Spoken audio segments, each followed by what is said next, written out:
शरभंग ऋषि राम जी से कहते हैं, हे कृपालु, मैं ब्रह्मलोक जा रहा था।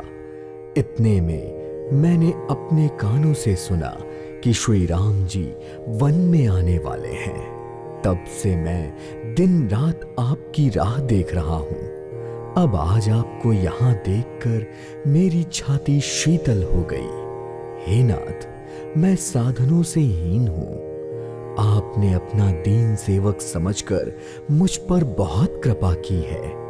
अब इस दीन की कृपा के लिए तब तक यहाँ ठहरिए जब तक मैं इस शरीर को छोड़कर आपसे मिलने के लिए अपने धाम में ना पहुंच जाऊं। और फिर योग, तप, जप और व्रत से जो भी मुनि ने अपने जीवन काल में अर्जित किया था, सब प्रभु को समर्पित करके बदले में उनसे भक्ति का वरदान ले लिया।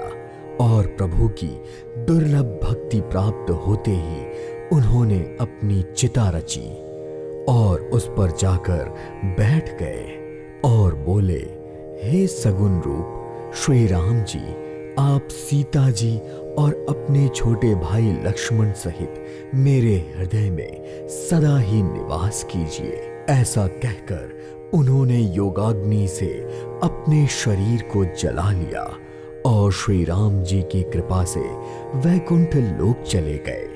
मुनि शरभंग जी की इस दुर्लभ गति को देखकर सारा ऋषि समूह सुखी हो गया और सभी ऋषि श्री राम जी की स्तुति करने लगे। मुनि शरभंग की सद्गति देखकर श्री रघुनाथ जी आगे वन की ओर चल दिए और श्रेष्ठ मुनियों के बहुत से समूह उनके साथ हो लिए। तभी राह में हड्डियों का ढेर देखकर श्री रघुनाथ जी को बड़ी दया आई और उन्होंने मुनियों से पूछा तो वह कहने लगे, हे स्वामी, आप तो अंतर्यामी हैं। यह सब हड्डियां उन मुनियों की है जिन्हें राक्षसों ने मारकर खा डाला है। यह सुनकर श्री रघुवीर जी की आंखों में करुणा का जल भर आया और श्री रघुनाथ जी ने अपनी भुजा उठाकर प्रण किया कि मैं इस पृथ्वी को राक्षसों से रहित कर दूंगा।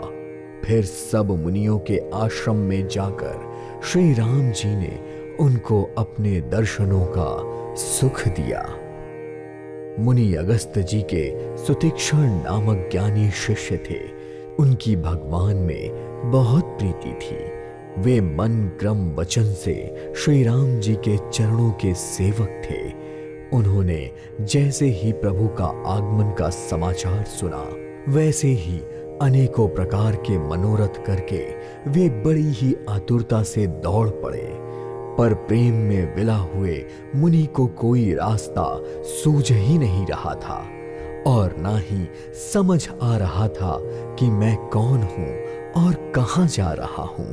वे कभी आगे चलते, कभी पीछे जाते, कभी प्रभु के गुणगान करते हुए नाचने लगते। इसी तरह मुनि ने प्रगढ़ प्रभु की अपार भक्ति प्राप्त कर ली। प्रभु श्री राम पेड़ की आड़ में छुपकर भक्त की प्रेम दशा देखकर प्रसन्न हो रहे थे। फिर श्री राम ने मुनि के पास आकर उनको बहुत प्रकार से जगाया, पर इसके बावजूद भी मुनि नहीं जागे, क्योंकि प्रभु के ध्यान में वह इतने लीन थे कि उन्हें कोई सुध बुध ही नहीं थी। तभी श्री राम ने अपने राजा रूप को छुपा लिया और उनके हृदय में अपना चतुर्भुज रूप प्रकट कर दिया और इष्ट रूप के अंतर्ध्यान होते ही मुनि ऐसे व्याकुल हो गए जैसे मणिधर सर्प मणि के बिना व्याकुल हो जाता है। तभी मुनि ने सीता जी, लक्ष्मण जी और सुखधाम श्री राम जी को देखा तो वह प्रेम मग्न होकर लाठी की तरह गिरकर उनके चरणों में लग गए। श्री राम ने अपनी विशाल भुजाओं से उन्हें उठा लिया और बड़े प्रेम से हृदय से लगा लिया। फिर मुनि बड़े आदर के साथ उनको अपने आश्रम में ले आए और अनेकों प्रकार से उनकी पूजा की। तभी हर्षित होकर प्रभु ने कहा, हे मुनि, वर मांगो। यह सुनकर मुनि सुतीक्ष्ण ने कहा, प्रभु, मैंने तो कभी वर मांगा ही नहीं। मुझे समझ नहीं आ रहा कि मैं क्या मांगूं और क्या नहीं। इसलिए हे रघुनाथ जी, आपको जो अच्छा लगे वह वर दे दीजिए। यह सुनकर श्री राम ने कहा, तुम प्रगण भक्ति, वैराग्य और सभी गुणों के निधान हो जाओ। वर पाकर मुनि बोले, प्रभु, आपने जो वरदान दिया है वह तो मैंने पा लिया।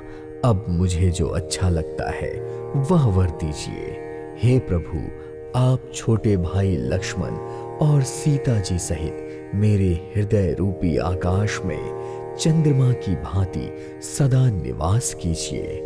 ऐसा ही हो कहकर श्री राम ने सुतीक्ष्ण को मनोवांछित वरदान दे दिया और हर्षित होकर अगस्त्य ऋषि के पास जाने के लिए चल दिए।